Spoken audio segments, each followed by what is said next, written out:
Alcatraz, the Rock. That famous island sitting smack dab in the middle of San Francisco Bay has housed some of the world's most evil criminals, and that's exactly where I'm headed today, 2 days after moving to SF.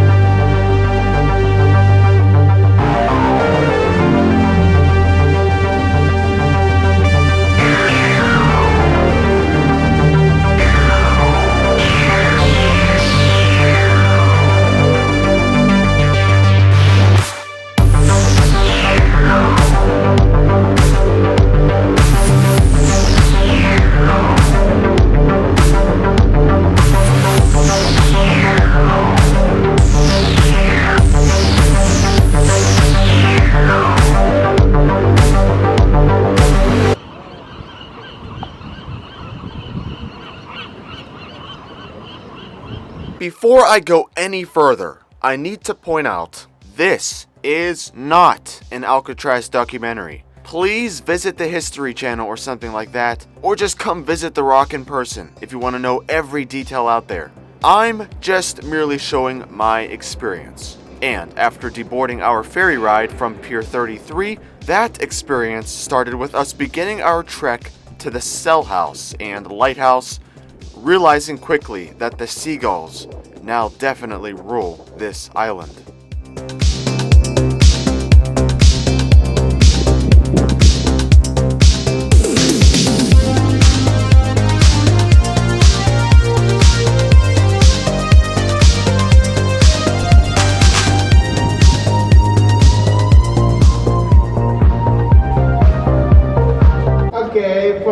Alcatraz closed way back in 1963 due to really constant weathering from the sea air and it just being old and costing too much to maintain. Several escapes probably didn't help that cause either. Since we visited Alcatraz at the end of summer 2021, there were still COVID protocols in place, which meant guided tours were limited to downloading an app on your phone and listening to our recording speak to you where you should proceed throughout the cell house. And I have to admit, it was pretty awful. If you didn't follow exactly along, which was me 90% of the time, you got lost. So after a while, I really just accepted the fact that I wasn't going to understand a whole lot, and I just winged it and gave myself my own tour.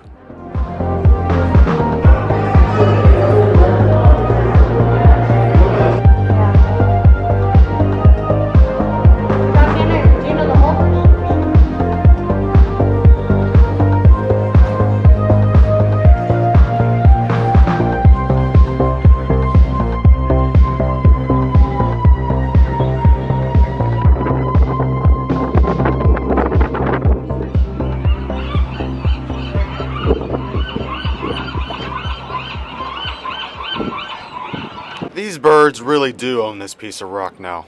There is so much poop spread all over, which makes the entire island just reek of stench. Would have been a hell of a time staying here as a prisoner. If those lovely residents here at Alcatraz Island behaved well, they would have some free time here in this courtyard area where, for instance, a game of baseball would be played. Naturally, there were a lot of tensions here though, as people didn't like each other much at Alcatraz, and scraps would happen, where they then would be placed in isolation chambers, sometimes in a completely dark cell separated from everyone else. And if you can imagine that, people went quite insane.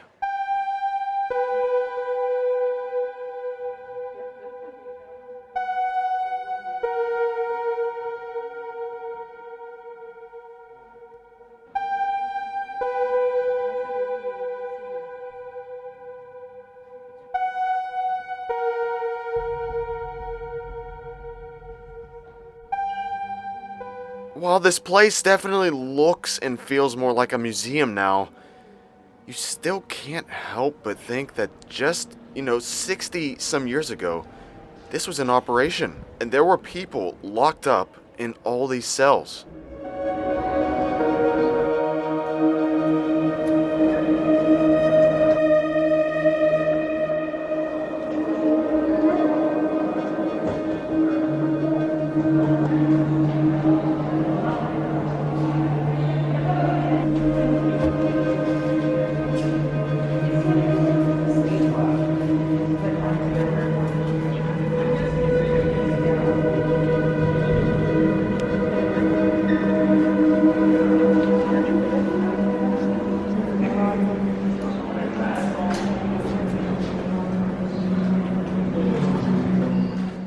Throughout Alcatraz's history, there have been plenty of escape attempts, but none so intriguing than one carried out by two brothers named John and Clarence Anglin, along with a third inmate, Frank Morris. The three of these guys managed to escape Alcatraz using paper mache to create fake heads of themselves placed at their beds at night to create the illusion they were sleeping to the guards walking by. Meanwhile, over time, they chipped away around the ventilation ducts beneath their sinks, which was possible due to many years of the bay's sea air degrading the cement, and in the cover of night, the three of them escaped through those holes, up an unused ventilation shaft to the roof, and off the island using makeshift inflatable rafts. The thing that makes this escape even more famous is the guys were never found again. Neither their bodies, nor were they ever caught, so it's still unknown till today whether they survived and live out their lives, which is very possible, or died in the bay somehow.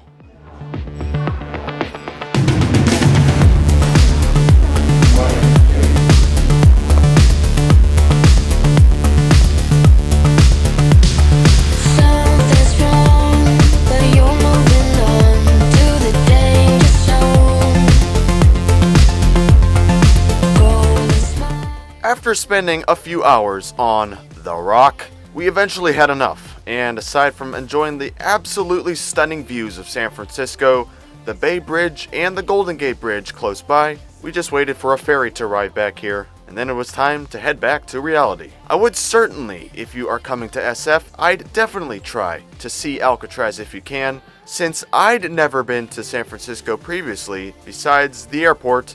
I wanted to kind of get to know the city a bit before I got incredibly busy, and this was a great thing to do. Besides the Golden Gate Bridge, SF is known for Alcatraz, so to be able to roam about what was a federal penitentiary was really cool and, yes, a bit spooky. Can't lie about that.